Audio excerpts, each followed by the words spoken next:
Halo guys, kembali lagi di channel Mimin RP. Apa kabarnya? Semoga sehat selalu ya. Pada video kali ini, Mimin akan membahas film singkat lagi ya guys, karena semakin banyak yang request film singkat lagi. Jadi kali ini Mimin akan membuatnya lagi dengan versi yang lebih menarik.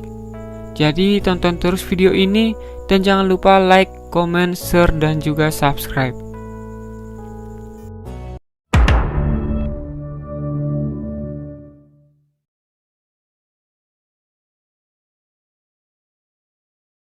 Cerita dimulai di sebuah sekolah dasar di suatu kota. Ditunjukkan seorang anak perempuan bernama Maria. Saat hendak menuju kelasnya, Maria tanpa sengaja melihat anak baru di kantor guru. Dan tak lama kemudian anak baru itu pun dibawa ke kelas Maria. Ternyata anak itu bernama Nicholas, seorang penyandang disabilitas atau lumpuh sejak lahir. Tetapi sayangnya karena kelumpuhannya ia sulit diterima teman sekelasnya, kecuali Maria yang dari awal sangat menyukai Nicholas.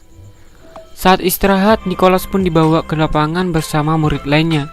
Lalu Maria pun menghampirinya dan mengajak Nicholas kenalan. Ternyata Nicholas bukan cuma tidak bisa jalan, ternyata ia juga tidak bisa bicara.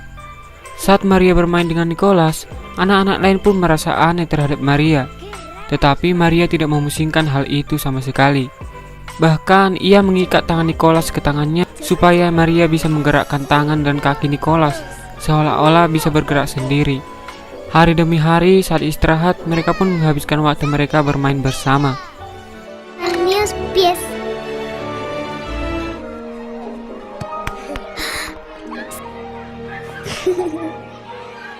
Suatu ketika di dalam kelas, Maria pun disuruh gurunya untuk menemani Nicholas.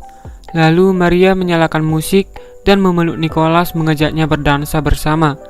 Hingga akhirnya Nicholas dapat membayangkan kalau ia benar-benar bisa berdansa bersama Maria.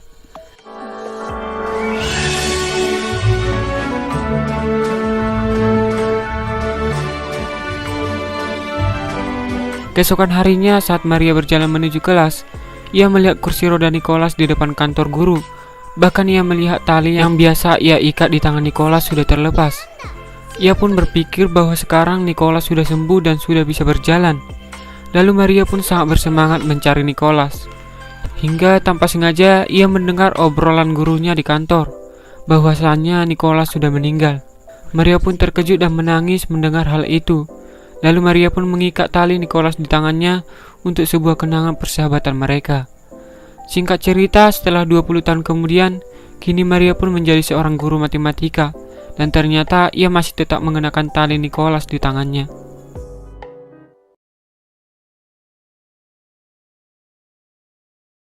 Cerita dimulai dengan seorang ayah bersama bayi kecilnya bernama Alex. Saat itu mereka berdua di luar sedang bermain. Lalu saat itulah ayahnya menyadari bahwa bayi kecilnya itu bisa terbang. Beberapa saat kemudian sepasang suami istri dengan bayinya lewat menyapa mereka. Lalu tanpa sengaja Alex terlepas dari genggaman ayahnya terbang di depan orang itu. Mereka pun merasa aneh terhadap Alex lalu pergi dari sana. Dan mulai saat itu pun tetangga-tetangga banyak membicarakan mereka. Singkat cerita, kini Alex pun berusia 5 tahun. Ayahnya pun mengajak Alex jalan-jalan dengan persiapan batu di dalam tas Alex dan tali yang mengikatnya. Ayahnya selalu waspada agar jangan sampai putra kecilnya itu terbang bebas dan dilihat banyak orang. Suatu ketika Alex berlari melihat tempat bermain anak-anak, tetapi ayahnya khawatir karena di sana ada begitu banyak orang. Lalu tiba-tiba ayahnya menyadari kalau ternyata anaknya itu sudah lepas dan berlari menuju taman bermain tersebut. Dan di sana ia terbang bebas di hadapan banyak orang yang membuat ayahnya sangat takut. Ayahnya pun berusaha mengejar Alex yang selalu menghindar. Hingga akhirnya ayahnya berhasil menangkapnya. Orang-orang di sana pun seketika terdiam dan heran melihat Alex.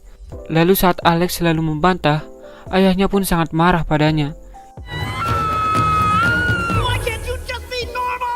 Yang membuat Alex seketika terdiam dan menangis. Atas penyesalannya, ayahnya pun membawa Alex bermain bersama, yang membuat Alex kembali tertawa. Kini ayahnya pun membebaskan Alex terbang bebas walau dilihat banyak orang.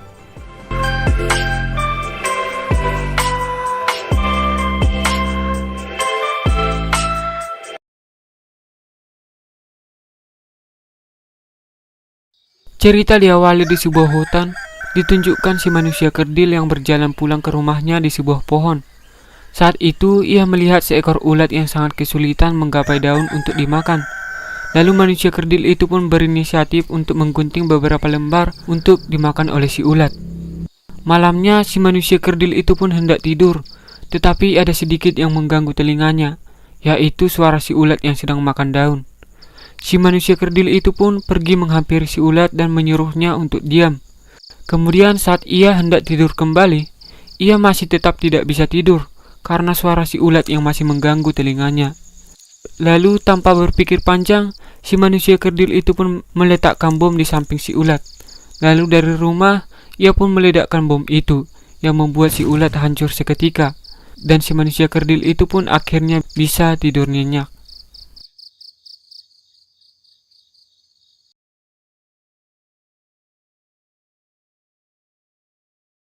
Film dimulai dengan menunjukkan seekor anjing kecil yang baru masuk ke sekolah khusus anjing. Di sana ia diukur dulu sebelum masuk. Untungnya ia berhasil masuk dengan ide cemerlangnya, walau ia masih kecil. Oh ya, nama anjing ini adalah Pip. Di kelasnya, Pip adalah satu-satunya anjing yang berukuran kecil. Di sana anjing-anjing itu dilatih untuk semisalnya menyelamatkan orang buta. Tetapi berkali-kali ia selalu gagal melakukannya. Kemudian suatu ketika, Pip pergi ke depan sekolah dan melihat foto pajangan anjing-anjing yang dulunya berprestasi. Ternyata ada salah satu anjing berprestasi yang berukuran sangat kecil dari anjing lainnya. Hal itu membuat Pip semakin bersemangat dan tidak putus asa. Mulai saat itulah ia menjadi anjing yang pintar dan berhasil melewati setiap latihan. Suatu ketika sekolahnya mengadakan tes atau ujian untuk mereka, yang diuji oleh kepala sekolahnya langsung. Saat itu, Pip yang terpilih memulai tes itu. Ia lalu membimbing pemandunya yang matanya sudah ditutup. Tetapi, Pip malah tidak fokus dan tanpa sengaja membuat pemandunya itu terjatuh. Hingga akhirnya ia diusir oleh kepala sekolahnya. Lalu ia pun mengintip dan menangis melihat anjing-anjing lainnya lolos uji tes. Kemudian saat itu tiba-tiba ia melihat seorang perempuan buta yang sedang terancam berada di tengah-tengah perbaikan jalan. Pip lalu berlari dan menuntun perempuan buta itu ke pinggir jalan. Ternyata kepala sekolah, pemandu, dan anjing-anjing lainnya menyaksikan aksi penyelamatan yang dilakukan oleh Pip. Lalu ia pun diberikan penghargaan sebagai anjing penyelamat nomor 1 oleh kepala sekolahnya.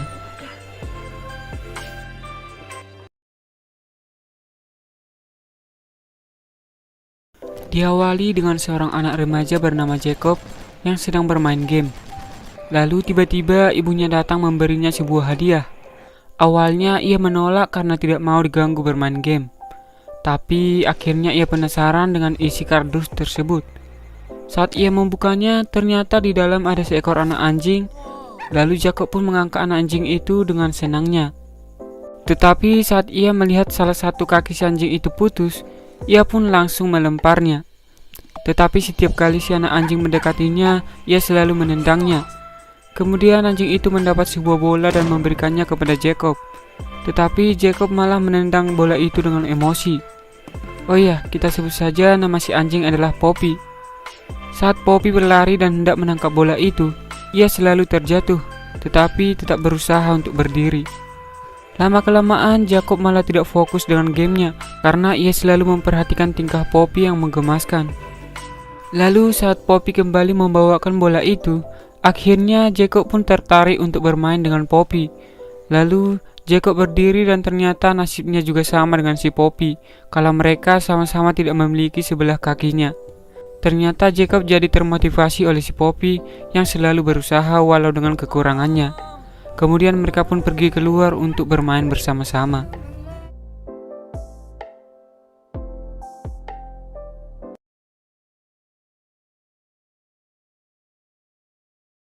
Film singkat ini mengisahkan di balik kehidupan batu gunting kertas. Diawali dengan manusia batu yang terbangun dari tidurnya. Kemudian ia melihat si manusia kertas yang menikmati bunga-bunga di dalam hutan. Tiba-tiba ia melihat manusia gunting yang menebangi pohon-pohon dan apa aja yang di depannya. Si batu pun cemas dengan keselamatan si kertas dan kemudian ia malah terjatuh tepat di hadapan si kertas. Kemudian si batu berusaha menyelamatkan si kertas, tetapi si kertas selalu menghindar darinya. Lalu saat ia berhasil memegang si kertas, tangan si batu pun mulai hancur. Kemudian saat si gunting hampir dekat, si batu pun menuntun si kertas untuk bersembunyi. Tak lama setelah itu, si gunting pun berhasil menemukan mereka. Kemudian si kertas pun berusaha melawan, tetapi ia malah terluka. Lalu si gunting pun melawan si batu, yang mana hanya sekejap saja si batu mampu menghancurkan si gunting. Kemudian si batu pun melihat si kertas yang sudah melemah dan mulai hancur. Tetapi saat ia memegang si kertas, kedua tangannya pun hampir hancur kembali. Meskipun ia tahu ia akan hancur, tetapi si batu tidak peduli dan tetap berusaha menyelamatkan si kertas. Tak lama kemudian saat si kertas terbangun, ia melihat kalau si batu sudah hancur berceceran di hadapannya.